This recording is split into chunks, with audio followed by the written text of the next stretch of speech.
ಪ್ರಿಯ ವಿದ್ಯಾರ್ಥಿಗಳೇ, ಇಲ್ಲಿಯ ತನಕ ಗದ್ಯ ಭಾಗದಲ್ಲಿ ಪ್ರಥಮ ವರ್ಷದ ಐಚ್ಛಿಕ ಕನ್ನಡದಲ್ಲಿ ನಾಲ್ವರು ಧೂರ್ತರು ಓರ್ವ ಬ್ರಾಹ್ಮಣನ ವಂಚಿಸಿದ ಕಥೆ ಎನ್ನುವ ಕಥೆಯನ್ನು ನೋಡಿದ್ವಿ. ಅದರ ಮುಂದಿನ ಗದ್ಯ ಭಾಗ ಅಂತಂದರೆ ರೋಮ್ ನಗರದಲ್ಲಿ ಎನ್ನುವ ಒಂದು ಪ್ರವಾಸ ಕಥನ. ಪ್ರವಾಸ ಕಥನಗಳನ್ನು ಬರೆಯುವ ಉದ್ದೇಶ ಅಂತಂದರೆ ಕೋಶ ಓದು ದೇಶ ಸುತ್ತು ಅನ್ನುವ ಒಂದು ಮಾತಿದೆ. ಆ ಮಾತಿನಂತೆ ಪ್ರಸಿದ್ಧ ವ್ಯಕ್ತಿಗಳು ಹಲವಾರು ದೇಶಗಳನ್ನು ವಿದೇಶಗಳನ್ನು ಸುತ್ತಿ ಬಂದಾಗ ಅಲ್ಲಿ ಕಂಡಂಥ ಅನುಭವಗಳನ್ನು, ಅಲ್ಲಿ ಇದ್ದಂಥ ಆಹಾರ ವಿಹಾರ ರೀತಿ ನೀತಿ ಪದ್ಧತಿ ಸಂಸ್ಕೃತಿ ಸಂಪ್ರದಾಯಗಳನ್ನು ತಮ್ಮ ಬರವಣಿಗೆಯ ಮೂಲಕ ದಾಖಲಿಸ್ತಾ ಇದ್ದಾರೆ. ಹೀಗೆ ದಾಖಲಿಸಿದಂತಹ ಸಾಹಿತ್ಯವೇ ಇವತ್ತು ಪ್ರವಾಸ ಕಥನ ಅಂತಂದು ಹೇಳಿ ಆಧುನಿಕ ಕನ್ನಡ ಸಾಹಿತ್ಯದಲ್ಲಿ ಬಹಳ ಪ್ರಸಿದ್ಧಿಯನ್ನು ಪಡೆದುಕೊಂಡಿದೆ. ಪ್ರಸ್ತುತ ನಮಗೆ ಇಲ್ಲಿ ಅಭ್ಯಾಸಕ್ಕಾಗಿ ಹೊಸಗನ್ನಡ ಸಾಹಿತ್ಯದ ಮತ್ತೊಂದು ಭಾಗವಾಗಿರ್ತಕ್ಕಂಥ ವಿಂಗಾಗಿರ್ತಕ್ಕಂತಹ ಪ್ರವಾಸ ಕಥನವನ್ನು ಅಭ್ಯಾಸಕ್ಕಾಗಿ ಕೊಟ್ಟಿದ್ದಾರೆ. ಅದು ಡಾಕ್ಟರ್ ಶಿವರಾಮ್ ಕಾರಂತ್ ಅವರು ಬರೆದಿರ್ತಕ್ಕಂತಹ ರೋಮ್ ನಗರದಲ್ಲಿ ಎನ್ನುವ ಪ್ರವಾಸ ಕಥನವನ್ನು. ಕಡಲ ತೀರದ ಭಾರ್ಗವ ಎನ್ನುವ ಬಿರುದನ್ನು ಹೊಂದಿರತಕ್ಕಂತಹ ಡಾಕ್ಟರ್ ಕೆ ಶಿವರಾಮ್ ಕಾರಂತ್ ಅವರು ಉಡುಪಿ ಜಿಲ್ಲೆಯ ಕೋಟಾದಲ್ಲಿ 1902ರಲ್ಲಿ ಜನಿಸ್ತಾ ಇದ್ದಾರೆ. ಆನಂತರ 1997ರಲ್ಲಿ ವಿಧಿವಶರಾಗ್ತಾ ಇದ್ದಾರೆ. 95 ವರ್ಷಗಳವರೆಗೆ ಸುದೀರ್ಘವಾದ ತುಂಬು ಜೀವನವನ್ನು ನಡೆಸಿದಂತಹ ಡಾಕ್ಟರ್ ಶಿವರಾಮ್ ಕಾರಂತ್ ಅವರು ರಚಿಸಿರ್ತಕ್ಕಂತಹ ಸಾಹಿತ್ಯ ಬಹಳ ಶ್ರೇಷ್ಠವಾದಂತಹ, ಸಮಗ್ರವಾದಂತಹ, ವಿಪುಲವಾದಂತಹ ಸಾಹಿತ್ಯ. ಅವರು ಆಡು ಮುಟ್ಟದ ಸೊಪ್ಪಿಲ್ಲ, ಕಾರಂತರು ಬರೆಯದ ಸಾಹಿತ್ಯದ ಪ್ರಕಾರವೇ ಇಲ್ಲ ಎಂದರೆ ತಪ್ಪಾಗಲಾರದು. ಯಾಕಂತಂದರೆ ಅವರ ಆಸಕ್ತಿಗಳು ಹಲವಾರು. ಶಿವರಾಮ್ ಕಾರಂತರನ್ನು ನಾವು ಬರೀ ಸಾಹಿತಿಯಾಗಿ ಅಷ್ಟೇ ನೋಡೋದಿಲ್ಲ. ಅವರೊಬ್ಬ ಪರಿಸರ ಪ್ರೇಮಿ, ಪರಿಸರವಾದಿ, ರಾಜಕಾರಣಿ, ನಾಟಕಕಾರ, ಹಲವಾರು ಕಾದಂಬರಿಗಳನ್ನು, ಸುಮಾರು 50ಕ್ಕೂ ಹೆಚ್ಚು ಕಾದಂಬರಿಗಳನ್ನು ಬರೆದಿರ್ತಕ್ಕಂಥವರು, ಸಣ್ಣ ಮಕ್ಕಳಿಗಾಗಿ ಬಾಲಪ್ರಪಂಚ, ವಿಜ್ಞಾನ ಪ್ರಪಂಚ ಅಂತಕ್ಕಂಥ ಸಾಹಿತ್ಯದ ಕೃಷಿಯನ್ನು ಮಾಡಿರ್ತಕ್ಕಂಥವರು, ಯಕ್ಷಗಾನ ಪ್ರವೀಣರು, ನಟರು, ನಾಟಕಗಳ ನಿರ್ದೇಶಕರು, ಸಂಗೀತದಲ್ಲಿ ಸಾಹಿತ್ಯದಲ್ಲಿ ಆಸಕ್ತಿ ಉಳ್ಳವರು. ಹೀಗೆ ಅವರ ಒಂದು ವ್ಯಕ್ತಿತ್ವವನ್ನು ಸಮಗ್ರವಾಗಿ ನೋಡಿದಾಗ ನಮಗೆ ಬಹಳ ಸಂತೋಷ ಅನ್ನಿಸ್ತಾ ಇದೆ. ಅಂತಹ ಶಿವರಾಮ್ ಕಾರಂತ್ ಅವರು ಬರೆದಿರ್ತಕ್ಕಂಥ ಪ್ರಸಿದ್ಧ ಕೃತಿಗಳು ಅಂತಂದ್ರೆ ಚೋಮನ ದುಡಿ, ಮೈಮನಗಳ ಸುಳಿಯಲ್ಲಿ, ಮೂಕಜ್ಜಿಯ ಕನಸುಗಳು, ಹೀಗೆ ಸಾಕಷ್ಟು ಕಾದಂಬರಿಗಳನ್ನು, ನಾಟಕಗಳನ್ನು, ವಿಜ್ಞಾನಕ್ಕೆ ಸಂಬಂಧಪಟ್ಟಿರ್ತಕ್ಕಂಥ ಸಣ್ಣ ಮಕ್ಕಳಿಗೆ ವಿಜ್ಞಾನಕೋಶ ಅಂತಕ್ಕಂಥ ಸಾಹಿತ್ಯದ ಕೃಷಿಯನ್ನು, ಜೊತೆಗೆ ನಿಘಂಟುಗಳನ್ನು, ಕನ್ನಡದ ನಿಘಂಟನ್ನು, ಹೀಗೆ ಎಲ್ಲ ಕ್ಷೇತ್ರದಲ್ಲಿಯೂ ಕೂಡ ಅವರು ತಮ್ಮ ಒಂದು ಛಾಪನ್ನು ಒತ್ತಿರ್ತಕ್ಕಂಥವ್ರು. ಅವರು ಬರೆದಿರ್ತಕ್ಕಂಥ ಮೂಕಜ್ಜಿಯ ಕನಸುಗಳು ಅಂತಕ್ಕಂಥ ಕೃತಿಗೆ ಜ್ಞಾನಪೀಠ ಪ್ರಶಸ್ತಿ ಬಂದೈತಿ. ಅವರು ಬರೆದಿರ್ತಕ್ಕಂಥ ಯಕ್ಷಗಾನದ, ಸಮಗ್ರ ಯಕ್ಷಗಾನದ ಒಂದು ಸಾಹಿತ್ಯದ ಕೃತಿಗೆ ಕೇಂದ್ರ ಸಾಹಿತ್ಯ ಅಕಾಡೆಮಿ ಪ್ರಶಸ್ತಿ ಬಂದದ. ಹೀಗೆ ಮೈಮನಗಳ ಸುಳಿಯಲ್ಲಿ ಅಂತಕ್ಕಂಥ ಅವರು ರಚಿಸಿರ್ತಕ್ಕಂಥ ಒಂದು ಕೃತಿಗೆ ಪಂಪ ಪ್ರಶಸ್ತಿಯೂ ಕೂಡ ಇಲ್ಲಿ ಸಿಕ್ಕೈತಿ. ಹೀಗೆ ಸಾಕಷ್ಟು ಪ್ರಸಿದ್ಧಿಗಳನ್ನು, ಹಲವಾರು ವಿಶ್ವವಿದ್ಯಾಲಯಗಳಿಂದ ಡಾಕ್ಟರೇಟ್ ಪದವಿಯನ್ನು ಪಡೆದಿರತಕ್ಕಂಥ ನಮ್ಮ ಶಿವರಾಮ್ ಕಾರಂತ್ ಅವರು ಬರೆದಿರ್ತಕ್ಕಂಥ ಪ್ರವಾಸ ಕಥನವನ್ನು ಇಲ್ಲಿ ನೋಡೋಣ. ಇವರು ಬರೆದಿರ್ತಕ್ಕಂಥ ಎರಡು ಶ್ರೇಷ್ಠವಾದಂಥ ಪ್ರವಾಸ ಕಥನಗಳು ಅಂತಂದ್ರೆ ಮೌಂಟದಿಂದ ಅಬುದಾಬಿನಿಂದ ಬರಾಮಕ್ಕೆ ಹಾಗೂ ಅಪೂರ್ವ ಪಶ್ಚಿಮ ಅಂತಕ್ಕಂಥ ಎರಡು ಶ್ರೇಷ್ಠವಾದಂಥ ಕೃತಿಗಳು. ಇವರು ಯುರೋಪ್ ಖಂಡದ ಪ್ರವಾಸವನ್ನು ಕೈಗೊಂಡಾಗ, ಯುರೋಪ್ ಖಂಡಕ್ಕೆ ಪ್ರವಾಸಕ್ಕೆ ಹೋದಾಗ ಅಲ್ಲಿ ಕಂಡಂತಹ ತಮ್ಮ ಅನುಭವಗಳನ್ನು, ನೋಡಿದಂತಹ ಒಂದು ಸಂಗತಿಗಳನ್ನು ದಾಖಲಿಸಿದ್ದಾರೆ, ರಚಿಸಿದ್ದಾರೆ. ಅದರಲ್ಲಿ ವಿಶೇಷವಾಗಿ ರೋಮ್ ನಗರಕ್ಕೆ ಭೇಟಿ ಕೊಟ್ಟಂತಹ ಪ್ರಸಂಗವನ್ನು, ಅಬುವಿನಿಂದ ಬರಾಮಕ್ಕೆ ಅಪೂರ್ವ ಪಶ್ಚಿಮ ಅಂತಕ್ಕಂಥ ಒಂದು ಎರಡು ಪ್ರವಾಸ ಕಥನಗಳನ್ನು ನೋಡ್ತಾ ಇದ್ದೀವಲ್ಲ, ಆ ಅಪೂರ್ವದಿಂದ ಪಶ್ಚಿಮಕ್ಕೆ ಅಂತಕ್ಕಂಥ, ಅಪೂರ್ವದಿಂದ ಪಶ್ಚಿಮಕ್ಕೆ ಅಂತಕ್ಕಂಥ ಅಪೂರ್ವ ಪಶ್ಚಿಮ ಅಂತಕ್ಕಂಥ ಒಂದು ಕೃತಿಯಲ್ಲಿ ಆ ಒಂದು ಬರವಣಿಗೆಯನ್ನು ಆಯ್ಕೆ ಮಾಡಿಕೊಳ್ಳಲಾಗಿದೆ. ಏನಿದೆ ಅದರಲ್ಲಿ ರೋಮ್ ನಗರದಲ್ಲಿ ಅನ್ನುವ ಒಂದು ಪ್ರವಾಸ ಕಥನದಲ್ಲಿ ಅನ್ನುವುದನ್ನು ನಾವಿಲ್ಲಿ ನೋಡೋಣಂತ. ರೋಮ್ ನಗರದಲ್ಲಿ ಡಾಕ್ಟರ್ ಶಿವರಾಮ್ ಕಾರಂತ್ ಅವರು ಬರೆದಿರ್ತಕ್ಕಂಥ ಒಂದು ಪ್ರವಾಸ ಕಥನ. ಆ ರೋಮ್ ನಗರದ ಬಗ್ಗೆ ಹೇಳ್ತಾ ಇದ್ದಾರೆ. ಯುರೋಪ್ ಖಂಡಕ್ಕೆ ಪ್ರವಾಸವನ್ನು ಹೋದಾಗ ಅಲ್ಲಿ ಏನೆಲ್ಲ ತಾವು ಕಂಡ್ರು ಅನ್ನೋದನ್ನು ಇಲ್ಲಿ ದಾಖಲಿಸ್ತಾ ಇದ್ದಾರೆ. ಈ ನಗರವನ್ನು ಸ್ಮರಿಸಿದಾಗ ನಮಗೆ ಎರಡು ಹಳೆಯ ಗಾದೆಗಳು ನೆನಪಾಗುತ್ತವೆ. ರೋಮ್ ಅನ್ನು ಒಂದು ದಿನದಲ್ಲಿ ಕಟ್ಟಿದ್ದಲ್ಲ, ಎಲ್ಲ ಹಾದಿಗಳು ಸೇರುವುದು ರೋಮ್ ಅನ್ನು ಎನ್ನುವ ಎರಡು ಗಾದೆ ಮಾತುಗಳು ನೆನಪಾಗ್ತಾ ಇದೆ ಅಂತ ಹೇಳ್ತಾ ಇದ್ದಾರೆ. ಈ ನಗರವನ್ನು ಸ್ಮರಿಸಿದಾಗ, ಯಾವ ನಗರವನ್ನು ಅಂತಂದ್ರೆ ಯುರೋಪ್ ಖಂಡದಲ್ಲಿರ್ತಕ್ಕಂತಹ ರೋಮ್ ನಗರವನ್ನು ಸ್ಮರಿಸಿದಾಗ, ನೆನಪು ಮಾಡಿಕೊಂಡಾಗ ರೋಮ್ ನಗರದ ಬಗ್ಗೆ ಇರ್ತಕ್ಕಂಥ ಎರಡು ಗಾದೆ ಮಾತುಗಳು ನನಗೆ ನೆನಪಾಗ್ತಾ ಇದ್ದಾವು. ಏನಪ್ಪ ಹಾಗಾದರೆ ರೋಮ್ ನಗರದ ಕುರಿತು ಇರ್ತಕ್ಕಂತಹ ಗಾದೆ ಮಾತುಗಳು ಅಂತಂದರೆ, ಒಂದು, ರೋಮನ್ನು ಒಂದು ದಿನದಲ್ಲಿ ಕಟ್ಟಿದ್ದಲ್ಲ ಅನ್ನುವ ಒಂದು ಗಾದೆ ಮಾತಾದರೆ, ಮತ್ತೊಂದು ಗಾದೆ ಮಾತು ಅಂತಂದ್ರೆ ಎಲ್ಲ ಹಾದಿಗಳು ಸೇರುವುದು ರೋಮ್ ನಗರವನ್ನು ಅಂತಕ್ಕಂಥ ಮತ್ತೊಂದು ಗಾದೆ ಮಾತು. ನಾನುಡಿ ಯುರೋಪ್ ಯಾಕೆ ಹಾಗೆ ಕರಿತಾ ಇದ್ದಾರೆ, ಆ ಗಾದೆ ಮಾತುಗಳ ಅರ್ಥ ಏನು ಅನ್ನೋದನ್ನು ನೋಡೋಣ ಅಂತ. ಯುರೋಪಿನ ಇತಿಹಾಸದಲ್ಲಿ ರೋಮ್ ನಗರವು ದೊರಕಿಸಿಕೊಂಡ ಪ್ರಾಧಾನ್ಯ ಇನ್ಯಾವ ಪಾಶ್ಚಾತ್ಯ ನಗರಕ್ಕೂ ಬರಲಾರದು. ಯುರೋಪಿನ ಇತಿಹಾಸದಲ್ಲಿ, ಯುರೋಪ್ ಖಂಡದ ಇತಿಹಾಸವನ್ನು ಗಮನಿಸಿದಾಗ ರೋಮ್ ನಗರಕ್ಕೆ ಸಿಕ್ಕಂತಹ ಪ್ರಾಮುಖ್ಯತೆ ಮತ್ಯಾವ ನಗರಕ್ಕೂ ಸಿಕ್ಕಿಲ್ಲ ಅಂತ ಹೇಳ್ತಾ ಇದ್ದಾರೆ. ಅದರ ಇತಿಹಾಸ ಕ್ರಿಸ್ತ ಪೂರ್ವದ ಹಲವು ಶತಮಾನಗಳ ಕಡೆಗೆ ತನಕ ಚಾಚಿಕೊಂಡಿದೆ. ಅದರ ಇತಿಹಾಸ ಯಾವುದರ ಇತಿಹಾಸ ಅಂದ್ರೆ ರೋಮ್ ನಗರದ ಇತಿಹಾಸ ಕ್ರಿಸ್ತ ಪೂರ್ವದಿಂದ ಕ್ರಿಸ್ತ ಶಕದವರೆಗೆ ಅದರ ಇತಿಹಾಸ ಚಾಚಿಕೊಂಡಿದೆ ಅಂತ ಹೇಳ್ತಾ ಇದ್ದಾರೆ. ಇಲ್ಲಿ ನೋಡ್ರಿ, ಕ್ರಿಸ್ತ ಪೂರ್ವ, ಕ್ರಿಸ್ತ ಶಕ ಅಂದ್ರೆ ಈ ಕಡೆ, ಕ್ರಿಸ್ತ ಪೂರ್ವ ಅಂದ್ರೆ ಈ ಕಡೆ. ಕ್ರಿಸ್ತ ಪೂರ್ವದಿಂದ ಪ್ರಾರಂಭವಾದಂಥ ಅದರ ಇತಿಹಾಸ ಕ್ರಿಸ್ತ ಶಕದ ನಂತರ ಈ 20ನೇ ಶತಮಾನದವರೆಗೂ ಕೂಡ, 21ನೇ ಶತಮಾನದವರೆಗೂ ಕೂಡ ರೋಮ್ ನಗರದ ಇತಿಹಾಸ ಚಾಚಿಕೊಂಡಿದೆ. ಅಂದರೆ ಕ್ರಿಸ್ತ ಪೂರ್ವದಿಂದ ಹಿಡಿದು ಇವತ್ತಿನ ಆಧುನಿಕ ಯುಗದವರೆಗೂ ಕೂಡ ರೋಮ್ ನಗರದ ಇತಿಹಾಸ ಚಾಚಿಕೊಂಡಿದೆ. ಏನು ಹೇಳ್ತಾ ಇದ್ದಾರೆ ಹಾಗಾದ್ರೆ, ಈ ಕಾಲಪಟದ ಇನ್ನೊಂದು ಸೆರಗು ಇಂದಿನ ತನಕವೂ ನೀಡಿಕೊಂಡಿದೆ ಅಂದರೆ ಚಾಚಿಕೊಂಡಿದೆ.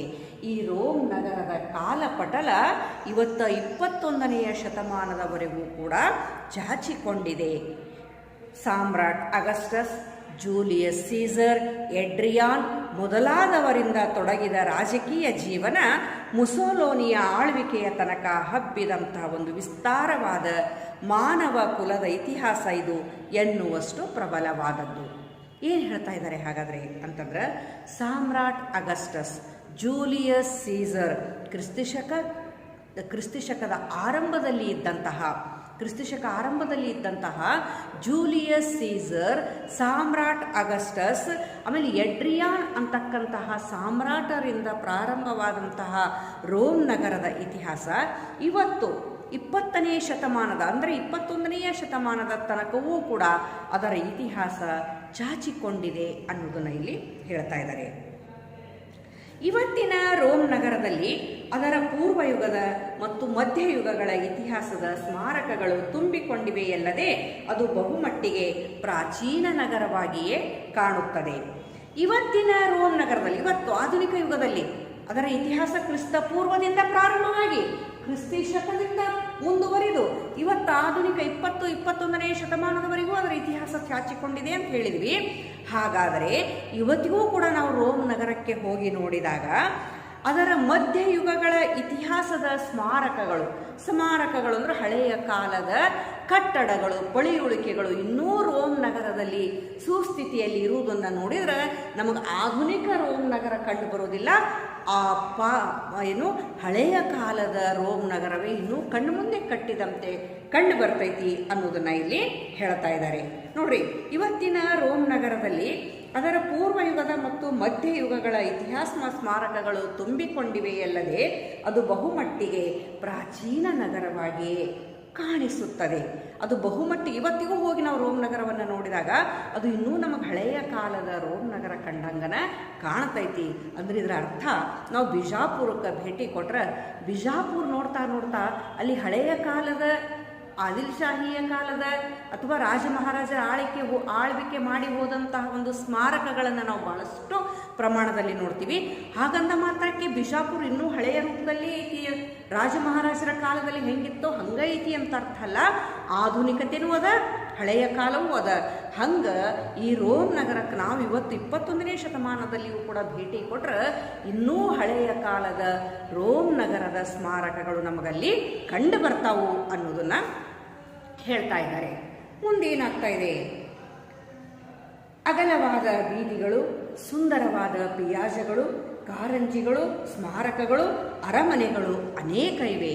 ರೋಮ್ ನಗರವನ್ನು ನೋಡಿದ್ರೆ ಇವತ್ತು ಆಧುನಿಕ ಈ ರೋಮ್ ನಗರವನ್ನು ನೋಡ್ತಾ ಇದ್ರು ಕೂಡ ಆವಾಗಿನ ಕಾಲದಲ್ಲಿಯೋ ಕಾಲದಲ್ಲಿ ಕ್ರಿಸ್ತಶಕ ಪೂರ್ವದಲ್ಲಿ, ಕ್ರಿಸ್ತಶಕದ ಆರಂಭದ ಕಾಲದಲ್ಲಿ ನಿರ್ಮಾಣ ಮಾಡಿದಂಥ ಅಗಲವಾದಂತಹ ರಸ್ತೆಗಳು, ಬೀದಿಗಳು, ಪಿಯಾಜಗಳು.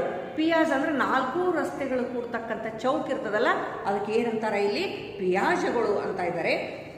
ಅರಮನೆಗಳು ಅನೇಕ ಇವೆ. ನಾಣ್ಣುಡಿಯಲ್ಲಿ ಹೇಳುವಂತೆ ಅದು ಒಂದು ದಿನದ ರಚನೆಯಲ್ಲ. ಮೇಲೆ ನಾಣ್ಣುಡಿ ಹೇಳಿದ್ರಲ್ಲ, ಗಾದೆ ಮಾತು ಹೇಳಿದ್ರಲ್ಲ, ರೋಮ್ ನಗರವನ್ನು ಒಂದು ದಿನದಲ್ಲಿ ಕಟ್ಟಿದ್ದಲ್ಲ ಅಂತ ಹೇಳಿದ್ರಲ್ಲ, ಅದಕ್ಕೆ ಇದನ್ನು ಮತ್ತೆ ನೆನಪು ಮಾಡ್ತಾ ಇದ್ದಾರೆ. ಅದನ್ನೆಲ್ಲವನ್ನು ಗಮನಿಸ್ತಾ ಇದ್ದಾರೆ. ರೋಮ್ ನಗರವನ್ನು ಒಂದು ದಿನದಲ್ಲಿ ಕಟ್ಟಿದ್ದು ಅಲ್ಲ, ಒಂದು ದಿನದ ರಚನೆಯಲ್ಲ, ಯುಗಮಾನಗಳ ರಚನೆ, ಶತಶತಮಾನಗಳವರೆಗೆ, 100 ವರ್ಷಗಳವರೆಗೆ ಕಟ್ಟಲ್ಪಟ್ಟಿರ್ತಕ್ಕಂಥ ನಗರ ಅದು. ಹಾಗೆಯೇ ಆ ಇನ್ನೊಂದು ನಾಣ್ಣುಡಿಯಲ್ಲಿ ಹೇಳುವಂತೆ ಯುರೋಪಿಯನ್ ನಾಗರಿಕತೆಯಲ್ಲಿ ರೋಮನ್ನರು ವಹಿಸಿದ ಪ್ರಧಾನ ಪಾತ್ರದಿಂದಾಗಿ ಈಜಿಪ್ತಿನಿಂದ ಪೂರ್ವಕ್ಕಿರುವ ರಾಷ್ಟ್ರಗಳಿಗೆಲ್ಲ ರೋಮ್ ಸ್ಫೂರ್ತಿ ಕೊಟ್ಟ ನಗರವಾಗಿತ್ತು. ಹಾಗಾದರೆ ಇನ್ನೊಂದು ನಾಣ್ಣುಡಿಯಲ್ಲಿ ಹೇಳುವಂತೆ, ಎರಡನೇ ನಾಣ್ಣುಡಿ ಏನಪ್ಪ ಅಂದ್ರೆ, ಒಂದನೇದು ರೋಮನ್ನು ಒಂದು ದಿನದಲ್ಲಿ ಕಟ್ಟಿದ್ದಲ್ಲ. ಎರಡನೇ ನಾಣ್ಣುಡಿ, ಎರಡನೇ ಗಾದೆ ಮಾತು ಏನು ಹೇಳ್ತೈತಿ ಅಂದ್ರೆ, ಎಲ್ಲ ಹಾದಿಗಳು ಬಂದು ಸೇರುವುದು ರೋಮ್ ನಗರವನ್ನು ಅಂತಕ್ಕಂಥ ಮಾತನ್ನು ಹೇಳ್ತಾ ಇದೆ. ಹಾಗಾದರೆ ಅದು ಎರಡನೇ ನಾಣ್ಣುಡಿಯನ್ನು ನೆನಪು ಮಾಡ್ತಾ ಇದ್ದಾರೆ. ಆ ನಾಣ್ಣುಡಿಯಲ್ಲಿ ಹೇಳುವಂತೆ, ಇನ್ನೊಂದು ನಾಣ್ಣುಡಿಯಲ್ಲಿ, ಎರಡನೆಯ ನಾಣ್ಣುಡಿಯಲ್ಲಿ, ಎರಡನೇ ಗಾದೆ ಮಾತಿನಲ್ಲಿ ಹೇಳುವಂತೆ, ಯುರೋಪಿಯನ್ ನಾಗರಿಕತೆಯಲ್ಲಿ, ಯುರೋಪ್ ಖಂಡದ ನಾಗರಿಕತೆಯಲ್ಲಿ ರೋಮನ್ನರು ವಹಿಸಿದ ಪ್ರಧಾನ ಪಾತ್ರದಿಂದಾಗಿ ಒಂದು ನಾಗರಿಕತೆ ಬೆಳೆದು ಬರಬೇಕು ಅಂತಂದ್ರೆ ಒಂದು ಜನಾಂಗ ಅಲ್ಲಿ ಪ್ರಮುಖವಾದಂಥ ಪಾತ್ರವನ್ನು ವಹಿಸಬೇಕಾಗ್ತತಿ. ಯುರೋಪ್ ಖಂಡದ ನಾಗರಿಕತೆ ಬೆಳೆದು ಬರಬೇಕು ಅಂತಂದ್ರೆ ಆ ಯುರೋಪ್ ಖಂಡದಲ್ಲಿ ರೋಮನ್ನರು ವಹಿಸಿದಂಥ ಪ್ರಧಾನ ಪಾತ್ರದಿಂದಾಗಿ ಈಜಿಪ್ತಿನಿಂದ ಪೂರ್ವಕ್ಕಿರುವ ಈಜಿಪ್ತಿನಿಂದ ಪೂರ್ವಕ್ಕಿರುವ ರಾಷ್ಟ್ರಗಳಿಗೆಲ್ಲ ರೋಮ್ ಸ್ಫೂರ್ತಿಯನ್ನು ಕೊಟ್ಟಂತಹ ನಗರ ಆಗಿತ್ತು. ಅದರ ಸಂಸ್ಕೃತಿಯು ಹೆಚ್ಚಿನದು. ಅದರ ಸಂಸ್ಕೃತಿ, ಯಾವುದರ ಸಂಸ್ಕೃತಿ? ಆ ರೋಮ್ ನಗರದ ಸಂಸ್ಕೃತಿ ಬಹಳ ದೊಡ್ಡ ಪ್ರಮಾಣದ್ದು. ಅಧಿಕಾರ ದರ್ಪಗಳು ಹೆಚ್ಚಿನವು. ಆ ರೋಮ್ ನಗರವನ್ನು ಆಳಿ ಹೋದಂಥ ರಾಜ ಮಹಾರಾಜರ ಅಧಿಕಾರ ದರ್ಪವೂ ಕೂಡ ಬೇರೆ ದೇಶಗಳಿಗೆ ಹೋಲಿಸಿ ನೋಡಿದ್ರೆ ಅದು ಬಹಳ ದೊಡ್ಡ ಪ್ರಮಾಣದಲ್ಲಿತ್ತು. ಪಶ್ಚಿಮ ದೇಶಗಳಿಗೆ ಅದು ರಾಜಧಾನಿಯಾದ್ದರಿಂದ, ರೋಮ್ ನಗರ ತನ್ನ ಪಶ್ಚಿಮಕ್ಕಿರುವ ದೇಶಗಳಿಗೆ ರಾಜಧಾನಿಯಾದ್ದರಿಂದ ಎಲ್ಲ ಹಾದಿಗಳು ಅಂದಿನ ರೋಮದ ಕಡೆಗೆ ಮುಖ ಮಾಡಿಕೊಂಡದ್ದರಲ್ಲಿ ಆಶ್ಚರ್ಯವಿಲ್ಲ. ಅದು ರಾಜಧಾನಿಯಾಗಿರೋದನ್ನು ಪಶ್ಚಿಮಕ್ಕೆ ಇರ್ತಕ್ಕಂಥ ರಾಜ್ಯಗಳಿಗೆಲ್ಲ ರಾಜಧಾನಿಯಾಗಿರೋದ್ರಿಂದ ಎಲ್ಲ ಹಾದಿಗಳು ಅಂದರೆ ಎಲ್ಲ ರಾಜ್ಯಗಳು ಕೂಡ ರಾಜಧಾನಿಯಾಗಿರ್ತಕ್ಕಂಥ ಯಾವುದಕ್ಕೆ ಬರ್ತಾ ಇದ್ರು ಇಲ್ಲಿ ರೋಮ್ ನಗರಕ್ಕೆ ಬರ್ತಾ ಇದ್ವು. ಅದಕ್ಕೆ ಆ ಗಾದೆ ಮಾತು ಹುಟ್ಟಿಕೊಂಡಿದೆ. ಯಾವ ಗಾದೆ ಮಾತು ಹುಟ್ಟಿಕೊಂಡಿದೆ? ಎಲ್ಲ ಹಾದಿಗಳು ಬಂದು ಸೇರುವುದು ರೋಮ್ ನಗರವನ್ನು ಎನ್ನುವ ಒಂದು ಗಾದೆ ಮಾತು ಅಲ್ಲಿ ಹುಟ್ಟಿಕೊಂಡಿದೆ. ಇಂದು ಪ್ರಪಂಚದ ಕ್ರೈಸ್ತರಿಗೆ, ಅದರಲ್ಲಿಯೂ ರೋಮನ್ ಕ್ಯಾಥಲಿಕ್ ಆದವರಿಗೆ ಜೆರುಸಲೇಮ್ ದೊಡ್ಡ ಯಾತ್ರಾ ಸ್ಥಳವಾಗಿದ್ದರೂ ಕೂಡ ಕ್ರಿಸ್ತನ ಜನ್ಮಭೂಮಿಗಿರುವ ಪ್ರಾಧಾನ್ಯ ಕ್ರಿಸ್ತ ಜಗದ್ಗುರುವಿನ ಊರಿಗೆ ಸಂದಿದೆ. ಏನು ಹೇಳ್ತಾ ಇದ್ದಾರೆ? ಇಂದು ಪ್ರಪಂಚದ ಕ್ರೈಸ್ತರಿಗೆ, ಅದರಲ್ಲಿಯೂ ರೋಮನ್ ಕ್ಯಾಥೋಲಿಕ್ ಅಂದ್ರೆ ಕ್ರಿಶ್ಚಿಯನ್ನರಲ್ಲಿ ಎರಡು ವಿಧ, ರೋಮನ್ ಕ್ಯಾಥೋಲಿಕ್ ಅಂತ ಹೇಳ್ತಾ ಇದ್ದಾರೆ. ಆ ರೋಮನ್ ಕ್ಯಾಥೋಲಿಕ್ ಜನರಿಗೆ, ಆ ಧರ್ಮದವರಿಗೆ, ಕ್ರಿಶ್ಚಿಯನ್ ಧರ್ಮದವರಿಗೆ ರೋಮ್ ಬಹಳ ಪವಿತ್ರವಾದಂಥ ಯಾತ್ರಾ ಸ್ಥಳವಾಗೈತಿ. ಜೆರುಸಲೇಮ್ ದೊಡ್ಡ ಯಾತ್ರಾ ಸ್ಥಳವಾಗಿದ್ದರೂ ಕ್ರಿಸ್ತನ ಜನ್ಮಭೂಮಿಗಿರುವ ಪ್ರಾಧಾನ್ಯ ಕ್ರಿಸ್ತ ಜಗದ್ಗುರುವಿನ ಊರಿಗೆ ಸಂದಿದೆ. ನೋಡ್ರಿ, ಜೆರುಸಲೇಮು ಕ್ರಿಸ್ತ ಹುಟ್ಟಿದಂತಹ ಊರು. ಆ ಕ್ರಿಸ್ತ ಹುಟ್ಟಿದಂತಹ ಊರಿಗೆ ಎಷ್ಟು ಪ್ರಾಧಾನ್ಯತೆ ಸಿಗಬೇಕಾಗಿದೆಯೋ ಅದಕ್ಕಿಂತ ಹೆಚ್ಚಿನ ಪ್ರಾಮುಖ್ಯತೆ ಕ್ರಿಸ್ತನ ಜಗದ್ಗುರುವಾಗಿರ್ತಕ್ಕಂತಹ, ಕ್ರಿಸ್ತನ ಗುರು ಯಾರಪ್ಪ ಅಂದ್ರೆ ಜಾನ್ ಬ್ಯಾಪಿಸ್ಟನ್ ಹುಟ್ಟಿದಂಥ ಊರೈತಲ್ಲ, ಇದು ಯಾವುದು ರೋಮ್ ನಗರಕ್ಕೆ ಬಹಳ ಪ್ರಾಮುಖ್ಯತೆ ಸಂದಿದೆ. ವಿದ್ಯಾರ್ಥಿಗಳೇ, ಅರ್ಥ ಆಗ್ತಾ ಇದೆಯಲ್ಲ? ನೋಡ್ರಿ, ಕ್ರಿಸ್ತ ಹುಟ್ಟಿದ್ದು ಜೆರುಸಲೇಮದಲ್ಲಿ, ಕ್ರಿಸ್ತನ ಗುರುವಾಗಿರ್ತಕ್ಕಂಥ ಜಾನ್ ಬ್ಯಾಪಿಸ್ಟನ್ ಹುಟ್ಟಿದ್ದು ರೋಮ್ ನಗರದಲ್ಲಿ. ಅದಕ್ಕೆ ಹೇಳ್ತಾ ಇದ್ದಾರೆ, ನಮ್ಮ ರೋಮನ್ನರಿಗೆ ಕ್ರಿಸ್ತನ ಹುಟ್ಟೂರು ಆಗಿರ್ತಕ್ಕಂಥ ಜೆರುಸಲೇಮ್ ಎಷ್ಟು ಪವಿತ್ರವಾಗಿರ್ತಕ್ಕಂಥ ಯಾತ್ರಾ ಸ್ಥಳ ಆಗಿದ್ರೂ ಕೂಡ ಆ ಊರಿಗೆ ಸಂದಂತಹ ಪ್ರಾಮುಖ್ಯತೆ ಆತನ ಗುರುವಾಗಿರ್ತಕ್ಕಂಥ ಜಾನ್ ಬ್ಯಾಪ್ಟಿಸ್ಟನ್ನ ಊರಾಗಿರ್ತಕ್ಕಂಥ ರೋಮ್ ನಗರಕ್ಕೂ ಕೂಡ ದೊರಕಿದೆ ಅನ್ನೋ ಮಾತನ್ನ ಇಲ್ಲಿ ಹೇಳ್ತಾ ಇದ್ದಾರೆ. ಹಳೆಯ ಕಾಲದಿಂದ ಇಂದಿನ ತನಕ ಅನೇಕ ಶಿಲ್ಪಿಗಳು, ಚಿತ್ರಕಾರರು, ವಾಸ್ತುಕಲಾ ಕೋವಿದರು ಈ ನಗರದ ಬೆಳವಣಿಗೆಗೂ ವಿಸ್ತಾರಕ್ಕೂ ನೆರವಾದರು. ಏನು ಹೇಳ್ತಾ ಇದ್ದಾರೆ? ಹಲವಾರು ಶಿಲ್ಪಿಗಳು, ಚಿತ್ರಕಾರರು, ವಾಸ್ತುಕಲಾ ಕೋವಿದರು, ದೇಶವನ್ನು ಕಟ್ಟುವ ಅಥವಾ ಕಲಾವಿದರು ಏನಪ್ಪ ಅಂತಂದ್ರೆ ನಗರವನ್ನು ನಿರ್ಮಾಣ ಮಾಡ್ತಕ್ಕಂಥ ಕಲಾವಿದರು, ಕಟ್ಟಡಗಳ ರಚನೆಕಾರರು ಎಲ್ಲರೂ ಶ್ರಮ ವಹಿಸಿದ್ದಕ್ಕಾಗಿ ಇವತ್ತು ಇಷ್ಟು ಸುಂದರವಾದಂಥ ರೋಮ್ ನಗರ ನಿರ್ಮಾಣ ಆಗಿದೆ. ರೋಮಿನ ಯಾವ ಮೂಲೆಗೆ ನಾವು ಹೋಗಲಿ ಅಲ್ಲಿನ ಪ್ರಾಚೀನ ದೇವಾಲಯಗಳು, ಮಹಾದ್ವಾರಗಳು, ಸಭಾಂಗಣಗಳು ಹರಡಿಕೊಂಡು ಬಿದ್ದಿವೆ. ರೋಮದ ಯಾವುದೇ ಸಂಧಿಗಳಲ್ಲಿ ಹೋದರೂ ಕೂಡ ನಾವು ಅಲ್ಲಿ ಹಳೆಯ ಕಾಲದ ರೋಮದ ಪಳೆಯುಳಿಕೆಗಳು, ಅವಶೇಷಗಳು ಇಂದೂ ಸುಸ್ಥಿತಿಯಲ್ಲಿ ಇರುವುದು ನಮಗೆ ಕಂಡು ಬರ್ತಾ ಇದೆ.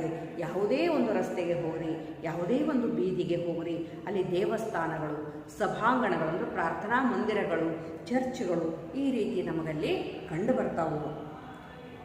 ಇವು 1,000-2,000ಗಳ ಪೂರ್ವ ಕಥಾನಕವನ್ನು ಹೇಳುತ್ತವೆ. ಆ ಕಟ್ಟಡಗಳೇನು ಹೊಸದಾಗಿ ನಿರ್ಮಿಸಿದಂಥ ಕಟ್ಟಡಗಳಲ್ಲ, 1,000-2,000 ವರ್ಷಗಳ ಇತಿಹಾಸವನ್ನು ಹೊಂದಿರತಕ್ಕಂತಹ ಕಟ್ಟಡಗಳು ಆಗ್ಯಾವು. ಪ್ರಾಚೀನ ರೋಮಿನ ಒಂದು ಬಹುದೊಡ್ಡ ಸ್ಮಾರಕ ಕೊಲೋಸಿಯಂ ಎಂಬುದು. ಮತ್ತು ರೋಮದಲ್ಲಿರ್ತಕ್ಕಂತಹ ಏನೇನದವಪ್ಪ ಕಟ್ಟಡಗಳು ಅಥವಾ ರೋಮದ ವಿಶೇಷತೆ ಏನು ಅನ್ನೋದನ್ನು ಇಲ್ಲಿ ಲೇಖಕರು ಹೇಳ್ತಾ, ರೋಮ್ ನಗರದಲ್ಲಿ ಒಂದು ವಿಶೇಷವಾದಂತಹ ಕಟ್ಟಡ ಇದೆ ಅಂತ ಅದರ ಬಗ್ಗೆ ಹೇಳ್ತಾ ಇದ್ದಾರೆ. ಅದು ಯಾವುದು ಅಂತಂದ್ರೆ ಕೊಲೋಸಿಯಂ ಅಂತಕ್ಕಂಥದ್ದು. ಇದನ್ನು ಕ್ರಿಸ್ತ ಪೂರ್ವದಲ್ಲಿಯೇ ಕಟ್ಟುವುದಕ್ಕೆ ತೊಡಗಿ ಕ್ರಿಸ್ತ ಶಕದ 9ನೇ ಇಸ್ವಿಯಲ್ಲಿ ಮುಗಿಸಿದರು. ನೋಡ್ರಿ, ಈ ಕಟ್ಟಡವನ್ನ ಕ್ರಿಸ್ತ ಪೂರ್ವದಲ್ಲಿಯೇ ಕಟ್ಟೋದಕ್ಕೆ, ಕ್ರಿಸ್ತ ಪೂರ್ವ ಅಂದ್ರೆ ಕ್ರಿಸ್ತಶಕ ಇಲ್ಲಿಂದ ನಾವು ತೆಗೆದುಕೊಂಡ್ರೆ ಇದು ಕ್ರಿಸ್ತಶಕದ 21ನೇ ಶತಮಾನ. ಈ ಕ್ರಿಸ್ತಶಕದ ಪೂರ್ವದಲ್ಲಿ, ಕ್ರಿಸ್ತ ಪೂರ್ವದಲ್ಲಿಯೇ ಏನು ಒಂದು ನಗರವನ್ನು ಕಟ್ಟೋದಕ್ಕೆ ರೋಮ್ ನಗರವನ್ನು ಕಟ್ಟೋದಕ್ಕೆ ಪ್ರಾರಂಭ ಮಾಡಿ ಅದರ ನಂತರ ಕ್ರಿಸ್ತಶಕ 9ನೇ ಶತಮಾನದಲ್ಲಿ ಇಸ್ವಿಯಲ್ಲಿ ಇದನ್ನ ಮುಗಿಸ್ತಾ ಇದ್ದಾರೆ. 9ನೇ ಇಸ್ವಿಯಲ್ಲಿ, ಶತಮಾನ ಅಲ್ಲ, 9ನೇ ಇಸ್ವಿಯಲ್ಲಿ ಈ ರೋಮ್ ನಗರವನ್ನು ಕಟ್ಟೋದನ್ನ ಮುಗಿಸ್ತಾ ಇದ್ದಾರೆ. ಕೊಲೋಸಿಯಂ ಕಟ್ಟಡವನ್ನು ಕಟ್ಟುವುದನ್ನು ಮುಗಿಸ್ತಾ ಇದ್ದಾರೆ. ಕೊಲೋಸಿಯಂ ಒಂದು ವಿಚಿತ್ರವಾದ ವಿನೋದ ಶಾಲೆ ಅಂತಂದ್ರೆ ಸಭಾಂಗಣ, ಹಾಲ್ ಅಂದಂಗ, ಕಟ್ಟಡ, ಒಂದು ಕ್ರೀಡಾಂಗಣ ಅಂದಂಗ. ಈ ಕೊಲೋಸಿಯಂ ಅಂತಕ್ಕಂಥದ್ದು ಒಂದು ವಿಚಿತ್ರವಾದ ವಿನೋದ ಅಂದ್ರೆ ಹಾಸ್ಯ ಪ್ರಸಂಗಗಳು ನಡೆಯತಕ್ಕಂತಹ, ಹಾಸ್ಯದ ಆಟ ಪಾಠಗಳು ನಡೆಯತಕ್ಕಂಥ ಒಂದು ಕ್ರೀಡಾಂಗಣ. ಹಾಗಾದ್ರೆ ಹೆಂಗಿತ್ತದು ಕ್ರೀಡಾಂಗಣ? ಈ ಕಟ್ಟಡ ವರ್ತುಲಾಕಾರವಾಗಿದ್ದು ಅದರ ಪರಿಧಿಯೇ 1800 ಅಡಿ ಉದ್ದವಾಗಿದೆ. ಎಷ್ಟು ದೊಡ್ಡದಾಗಿರ್ತಕ್ಕಂತಹ ಕಟ್ಟಡ ಅಂತಂದ್ರೆ, ಈ ಕಟ್ಟಡ ವರ್ತುಲಾಕಾರದಲ್ಲಿ ದುಂಡಾಗಿ ಇರ್ತಕ್ಕಂಥದ್ದು. ಇದರ ಪರಿಧಿ, ಇದರ ಒಳಗಿನ ಸುತ್ತಳತೆ ಎಷ್ಟಿದೆಯಪ್ಪ ಅಂತಂದ್ರೆ 1800 ಅಡಿ. ಆ ಒಂದು ರೌಂಡ್ ಆಗಿರ್ತಕ್ಕಂತಹ ಕಟ್ಟಡದಲ್ಲಿ ಮಧ್ಯಭಾಗ ಪಾಯಿಂಟ್ನಲ್ಲಿ ನಿಂತ್ಕೊಂಡು ನಾವು ಅಳತೆ ಮಾಡಿದರೆ ಆ ಪಾಯಿಂಟ್ದಿಂದ ಸುತ್ತರ್ದು ಅದು ಎಷ್ಟಿದೆ, 1800 ಅಡಿಗಳವರೆಗೆ ವ್ಯಾಸವನ್ನು ಹೊಂದಿರತಕ್ಕಂಥ, ಪರಿಧಿಯನ್ನು ಹೊಂದಿರತಕ್ಕಂಥ ಬಹುದೊಡ್ಡದಾಗಿರ್ತಕ್ಕಂಥ ಒಂದು ಕಟ್ಟಡ. ನಾವು ಕಲ್ಪನೆ ಮಾಡ್ಕೋಬೋದು. ಏನಪ್ಪ ಅಂದರೆ ಇವತ್ತು ಕ್ರಿಕೆಟ್ ಸ್ಟೇಡಿಯಂಗಳನ್ನು ನೋಡ್ತೀವಿ, ಯಾವ ರೀತಿ ರೌಂಡಾಗಿ ದುಂಡಾಗಿ ಬಹುದೊಡ್ಡ ಕಟ್ಟಡವನ್ನು ಕಟ್ಟಿರ್ತಾರೆಯೋ ಅದೇ ರೀತಿ ಕೊಲೋಸಿಯಂ ಅಂತಕ್ಕಂಥ ಕಟ್ಟಡ ಇರ್ತಕ್ಕಂಥದ್ದು. 4 ಉಪ್ಪರಿಗೆಯುಳ್ಳ ಈ ವರ್ತುಲಾಕಾರದ ಮಂದಿರ ಸುಮಾರು 50,000 ಜನ ಕುಳಿತುಕೊಳ್ಳಬಹುದಾದ ಒಂದು ವಿನೋದ ಶಾಲೆ. ನೋಡ್ರಿ, 4 ಅಂತಸ್ತುಗಳನ್ನು, ಉಪ್ಪರಿಗೆ ಅಂದ್ರೆ ಅಂತಸ್ತು ಮಾಡಿ 4 ಅಂತಸ್ತುಗಳನ್ನು ಹೊಂದಿರತಕ್ಕಂಥ, ಸುಮಾರು 50,000 ಜನ ಕುಳಿತುಕೊಳ್ಳಲು ಆಸನದ ವ್ಯವಸ್ಥೆ ಇರತಕ್ಕಂಥ ಒಂದು ಹಾಸ್ಯದ ಪ್ರಸಂಗಗಳು ನಡೆಯತಕ್ಕಂಥ ಒಂದು ಕ್ರೀಡಾಂಗಣ. ಜಸ್ಟ್ ನಾವು ಕಲ್ಪನೆ ಮಾಡ್ಕೋಬೇಕು. ಯಾವುದು ಅಂತಂದ್ರೆ ಈ ಕ್ರಿಕೆಟ್ ಸ್ಟೇಡಿಯಮ್ಸ್ ಏನಿರ್ತಾವಲ್ಲ, ಸ್ಟೇಡಿಯಂಗಳಿರ್ತಾವಲ್ಲ, ಆ ರೀತಿಯಾಗಿರ್ತಕ್ಕಂಥ ಒಂದು ಕ್ರೀಡಾಂಗಣ. ಅದಕ್ಕೆ 18 ದ್ವಾರಗಳಿವೆ. ಆಗಿನ ಜನತೆಯ ರಾಜಕೀಯ ಅಂತಸ್ತಿಗೆ ಸಮಾನವಾಗಿ 4 ಮಹಡಿಗಳಲ್ಲಿ ಪ್ರೇಕ್ಷಕರು ಕುಳಿತುಕೊಂಡು ನಡುವಣ ಅಂಗಳದಲ್ಲಿ ನಡೆಯುತ್ತಿದ್ದ ವಿನೋದಗಳನ್ನು ನೋಡುತ್ತಿದ್ದರಂತೆ. ಏನು ಹೇಳ್ತಾ ಇದ್ದಾರೆ ಲೇಖಕರು ಅಂತಂದ್ರೆ, ಆ ಒಂದು ದೊಡ್ಡದಾಗಿರ್ತಕ್ಕಂಥ ಕ್ರೀಡಾಂಗಣಕ್ಕೆ 10 ಕಡೆ ಗೇಟ್ಗಳನ್ನು, ಬಾಗಿಲುಗಳನ್ನು ಅಳವಡಿಸ್ಯಾರ ಹೊರಗೆ ಹೋಗೋದಕ್ಕೆ, ಒಳಗೆ ಬರೋದಕ್ಕೆ. ಹೀಗಿರ್ತಕ್ಕಂತಹ ಈ ಕ್ರೀಡಾಂಗಣದಲ್ಲಿ 4 ಅಂತಸ್ತಿನ ಕಟ್ಟಡ ಇತ್ತಲ್ಲ, ಅವರವರ ಯೋಗ್ಯತೆಗೆ ಅನುಗುಣವಾಗಿ, ಅವರವರ ಸ್ಥಾನಮಾನಕ್ಕೆ ತಕ್ಕ ಹಾಗೆ ಅಲ್ಲಿ ಕುಳಿತುಕೊಳ್ಳುವ ಆಸನದ ವ್ಯವಸ್ಥೆಯನ್ನು ಆ ಕ್ರೀಡಾಂಗಣದಲ್ಲಿ ಮಾಡಲಾಗ್ತಾ ಇತ್ತು. ಆ ನಡುವಣ ಅಂಗಳದಲ್ಲಿ ನಡೆಯುತ್ತಿದ್ದ ವಿನೋದಗಳನ್ನು ನೋಡುತ್ತಿದ್ದರಂತೆ. ಈ ವಿನೋದಗಳು ಐತಿಹಾಸಿಕ ದೃಷ್ಟಿಯಿಂದ ವಿನೋದಗಳೇ ಹೊರತು ಮಾನವತೆಯ ದೃಷ್ಟಿಯಿಂದ ವಿನೋದಗಳು ಅಲ್ಲ. ಇತಿಹಾಸದ ದೃಷ್ಟಿಯಿಂದ ನೋಡಿದರೆ ಅಲ್ಲಿ ನಡೀತಕ್ಕಂಥದ್ದು ಪ್ರಸಂಗಗಳೇನಪ್ಪ, ಹಾಸ್ಯದ ಪ್ರಸಂಗಗಳು, ಹಾಸ್ಯದ ಆಟ ಪಾಠಗಳು ನಡೀತಾ ಇದ್ವು ಅಂತ ಹೇಳ್ಬೋದು. ಆದರೆ ಮನುಷ್ಯತ್ವದ ದೃಷ್ಟಿಯಿಂದ ನೋಡಿದ್ರೆ, ಮಾನವತೆಯ ದೃಷ್ಟಿಯಿಂದ ನೋಡಿದ್ರೆ, ಮನುಷ್ಯತ್ವದ ದೃಷ್ಟಿಯಿಂದ ನೋಡಿದ್ರೆ ಅವು ಹಾಸ್ಯದ ಪ್ರಸಂಗಗಳು ಅಲ್ಲ, ಕ್ರೂರವಾಗಿರ್ತಕ್ಕಂಥ ಪ್ರಸಂಗಗಳು. ಹಾಗಾದ್ರೆ ಅಲ್ಲಿ ಏನು ನಡೀತಾ ಇತ್ತು ಅನ್ನೋದನ್ನು ನೋಡ್ರಿ. ಇಲ್ಲಿ ಕವಚ ಖಡ್ಗಗಳನ್ನು ಹಿಡಿದ ಯೋಧರೊಡನೆ ಯುದ್ಧ ಮಾಡುತ್ತಿದ್ದರು. ನಿಶಸ್ತ್ರರ ಕಣ್ಣು ಕಟ್ಟಿ ಸಾಯುದರು, ಕಾದುತ್ತಿದ್ದರು. ಕಾದು ಅಂದರೆ ಯುದ್ಧವನ್ನು ಮಾಡು. ಏನು ಹೇಳ್ತಾ ಇದ್ದಾರೆ ಇಲ್ಲಿ? ಕವಚ ಖಡ್ಗಗಳನ್ನು ಹಿಡಿದಂತಹ ಯೋಧರೊಡನೆ ಯುದ್ಧ ಮಾಡುತ್ತಿದ್ದರು. ಏನು ಮಾಡ್ತಾರೆ? ಕೈಯಲ್ಲಿ ಖಡ್ಗ, ರಕ್ಷಾ ಕವಚವನ್ನು ಹಿಡ್ಕೊಂಡಿರ್ತಕ್ಕಂಥ ಯೋಧರನ್ನು ಆ ಒಂದು ಕ್ರೀಡಾಂಗಣದೊಳಗೆ ಬಿಡ್ತಾ ಇದ್ರಂತೆ ಯುದ್ಧ ಮಾಡೋದಕ್ಕೆ. ಯುದ್ಧ ಮಾಡ್ತಾ ಮಾಡ್ತಾ ಮಾಡ್ತಾ ಕೆಲವೊಬ್ಬೊಂದು ಗೆಲುವಾದರೆ ಕೆಲವೊಬ್ಬರದು ಸೋಲಾಗ್ತಾ ಇತ್ತು. ಕೈಯಲ್ಲಿ ಖಡ್ಗ ಕವಚಗಳನ್ನು ಕಳಚಿ ಅಂದರೆ ಬಿದ್ದು ನಿಶಸ್ತ್ರರಾಗಿ, ಕೈಯಲ್ಲಿ ಯಾವುದೇ ಶಸ್ತ್ರಗಳಿಲ್ಲದೆ ನಿರಾಯುಧರಾಗಿ ನಿಂತಹ ಆ ಸೈನಿಕರ ಮೇಲೆ ಕೈಯಲ್ಲಿ ಖಡ್ಗ ಕವಚಗಳು ಇರತಕ್ಕಂಥ ಉಳಿದ ಸೈನಿಕರು ಅವ್ರ ಮೇಲೆ ಯುದ್ಧ ಮಾಡ್ತಾ ಇದ್ರಂತೆ. ಪಾಪ ಅವರು ಪ್ರಾಣ ಭಯದಿಂದ ಆ ಕ್ರೀಡಾಂಗಣದ ಸುತ್ತುತ್ತಾ ಜೀವವನ್ನು ಉಳಿಸಿಕೊಳ್ಳೋದಕ್ಕೆ ತಮ್ಮ ಕೈಯಲ್ಲಿ ಆಯುಧಗಳನ್ನೆಲ್ಲ ಅವ್ರು ನಮ್ಮ ಎದುರಿಗೆ ಇದ್ದಂಥವ್ರು ಏನು ಮಾಡ್ಯಾರ? ಹೊಡೆದು ಉರುಳಿಸ್ಯಾರ. ಕೈಯಲ್ಲಿ ಖಡ್ಗ ಇಲ್ಲ, ರಕ್ಷಾ ಕವಚ ಇಲ್ಲ ಅಂತಂದು ಹೇಳಿ ಪ್ರಾಣ ಭಯದಿಂದ ಅವರು ಈ ಸ್ಟೇಡಿಯಂದ ಸುತ್ತಾ ಇದ್ರೆ, ಒಳಗಡೆ ತಮ್ಮ ಪ್ರಾಣವನ್ನು ಉಳಿಸಿಕೊಳ್ಳೋದಕ್ಕೆ ಓಡಾಡ್ತಾ ಇದ್ರೆ, ಕೈಯಲ್ಲಿ ಖಡ್ಗವನ್ನು ಹಿಡಿದಿರ್ತಕ್ಕಂಥ, ಕವಚವನ್ನು ಹಿಡಿದಿರ್ತಕ್ಕಂಥ ಯೋಧರು, ಸೈನಿಕರು ಅವರನ್ನು ಅಟ್ಟಾಡಿಸಿಕೊಂಡು ಅವರನ್ನು ಕೊಲ್ಲೋದಕ್ಕೆ ಹೊರಡ್ತಾ ಇದ್ರಂತೆ. ಹಾಗಾದರೆ ಅಷ್ಟೇ ಅಲ್ಲ, ಮತ್ತೇನು ನಡೀತಾ ಇದ್ರು ಅಂದ್ರೆ, ಗುಲಾಮರನ್ನು ಸಿಂಹಗಳ ಎದುರಿಗೆ ಒಡ್ಡುತ್ತಾ ಇದ್ರು. ಗುಲಾಮರು ಅಂದರೆ ಜೀತದಾಳುಗಳನ್ನು. ಅಲ್ಲಿ ಏನು ಅಂತಂದ್ರೆ, ಯುರೋಪ್ ಖಂಡದಲ್ಲಿ ವರ್ಣಭೇದ ನೀತಿ ಇದೆ. ವರ್ಣಭೇದ, ಕಪ್ಪು ವರ್ಣೀಯರು ಹಾಗೂ ಬಿಳಿ ವರ್ಣೀಯರು ಅಂತಂದು ಹೇಳಿ, ಕಪ್ಪು ವರ್ಣದವರನ್ನು ಈ ಯುರೋಪ್ ಇನ್ನವರು ಯಾವಾಗಲೂ ಕೂಡ ಆಳ್ವಿಕೆ ಮಾಡ್ತಾ ಬಂದಿದ್ದಾರೆ, ದಬ್ಬಾಳಿಕೆಯನ್ನು ಮಾಡ್ತಾ ಬಂದಿದ್ದಾರೆ. ಹೀಗಿರುವಾಗ ಅವರು ಆ ಗುಲಾಮರನ್ನು, ಜೀತದಾಳುಗಳನ್ನು ಆ ಒಂದು ಗ್ರೌಂಡ್ದಲ್ಲಿ, ಆ ಒಂದು ಸ್ಟೇಡಿಯಂದಲ್ಲಿ ಬಿಟ್ಟು ಸಿಂಹಗಳನ್ನು ಬಿಡ್ತಾ ಇದ್ರಂತೆ. ಆ ಸಿಂಹಗಳು ಇವ್ರನ್ನ ತಿನ್ನೋದಕ್ಕೆ ಅಂತ ಬಂದಾಗ ಪಾಪ ಅವರು ಪ್ರಾಣ ಭಯದಿಂದ ಆ ಗುಲಾಮರು ಆ ಸ್ಟೇಡಿಯಂದಲ್ಲಿ ಸುತ್ತಾ ಇರಬೇಕಾದ್ರೆ, ಜೀವವನ್ನು ಉಳಿಸ್ಕೊಳ್ಳೋದಕ್ಕೆ ಓಡಾಡ್ತಾ ಇರಬೇಕಾದ್ರೆ ಅದನ್ನು ನೋಡ್ತಾ ಮೇಲೆ ಕುಳಿತಂಥವರೆಲ್ಲರೂ ಕೂಡ ಅಯ್ಯೋ ಇದೊಂದು ಹಾಸ್ಯದ ಪ್ರಸಂಗವೇನೋ ಎನ್ನುವ ರೀತಿಯಲ್ಲಿ ಚಪ್ಪಾಳೆ ತಟ್ಟಿ ಆ ಘಟನೆಗಳನ್ನು ಆಸ್ವಾದಿಸ್ತಾ ಇದ್ರಂತೆ. ಅತ್ಯಂತ ಉತ್ಸಾಹದಿಂದ ಆ ಘಟನೆಗಳನ್ನು ನೋಡ್ತಾ ಇದ್ರಂತೆ. ಗುಲಾಮರನ್ನು ಸಿಂಹಗಳೆದುರಿಗೆ ಒಡ್ಡುತ್ತಿದ್ದರು. ಇಂಥವೇ ವಿನೋದಗಳು, ಇಂಥವೇ ಹಾಸ್ಯ ಪ್ರಸಂಗಗಳು. ಅಂದ್ರೆ ಇವು ಮಾನವೀಯತೆ ದೃಷ್ಟಿಯಿಂದ ನೋಡಿದರೆ ಇವು ಹಾಸ್ಯ ಪ್ರಸಂಗಗಳು ಅಲ್ಲವೇ ಅಲ್ಲ. ಇತಿಹಾಸದ ದೃಷ್ಟಿಯಿಂದ ನೋಡಿದರೆ ಇದು ಹಾಸ್ಯ ಪ್ರಸಂಗಗಳಾಗಿರ್ಬೋದು, ಅದರ ಮನುಷ್ಯತ್ವದ ದೃಷ್ಟಿಯಿಂದ ನೋಡಿದರೆ ಇವು ಹಾಸ್ಯ ಪ್ರಸಂಗಗಳು ಅಲ್ಲ. ತಮ್ಮ ಕಾಲದ ರೋಮನ್ನರ ಅಮಾನುಷಕತೆಯೇ ಜನರ ವಿನೋದಗಳಾಗಿದ್ದವು. ತಮ್ಮ ಕಾಲದ ಅಮಾನುಷತೆ ಅಂದರೆ ರೋಮನ್ನರ ಕಾಲದ ಅಮಾನುಷವಾದಂತಹ ಘಟನೆಗಳೇ ಅವತ್ತು ಹಾಸ್ಯದ ಪ್ರಸಂಗಗಳು ಆಗಿದ್ವು. ಅವರ ಕಣ್ಣೆದುರಿಗೆ ಕಟ್ಟಬಹುದಾದ ಭೀಷಣ ಚಿತ್ರ ಇನ್ನೊಂದು ನರಕದ ಕಲ್ಪನೆಯನ್ನು ಮಾಡಿಕೊಡಬಲ್ಲದು. ನೋಡ್ರಿ, ಆ ಘಟನೆಗಳನ್ನು ನೆನೆಸಿಕೊಂಡ್ರೆ ಮೈ ಜುಮ್ ಅಂತ ಇದೆ. ಆ ನಡೆಯಬಹುದಾದಂತಹ ಘಟನೆಗಳನ್ನು ನಾವು ಕಣ್ಣೆದುರಿಗೆ ತಂದುಕೊಂಡ್ವಿ ಅಂದ್ರೆ ಭಯವನ್ನು ಹುಟ್ಟಿಸ್ತೈತಿ. ಆದರೆ ಈ ಕಟ್ಟಡದ ವಾಸ್ತುರಚನೆ, ಅದಕ್ಕಿರುವ ಭವ್ಯತೆ, ರೋಮನ್ನರಿಗಿದ್ದ ಅಗಾಧವಾದ ಕಲ್ಪನಾ ಶಕ್ತಿ, ಸಾಹಸಗಳನ್ನು ತೋರಿಸಬಲ್ಲದು. ಆದರೆ ಅದೇನೇ ಇರಲಿ, ರೋಮನ್ನರಿಗೆ ಕಟ್ಟಡಗಳನ್ನು ಕಟ್ಟುವುದರಲ್ಲಿ ಅಪಾರವಾದಂಥ ಜ್ಞಾನ ಇತ್ತು ಅನ್ನೋದನ್ನು ಆ ಕಟ್ಟಡ ನೋಡಿದರೆ ಗೊತ್ತಾಗ್ತತಿ.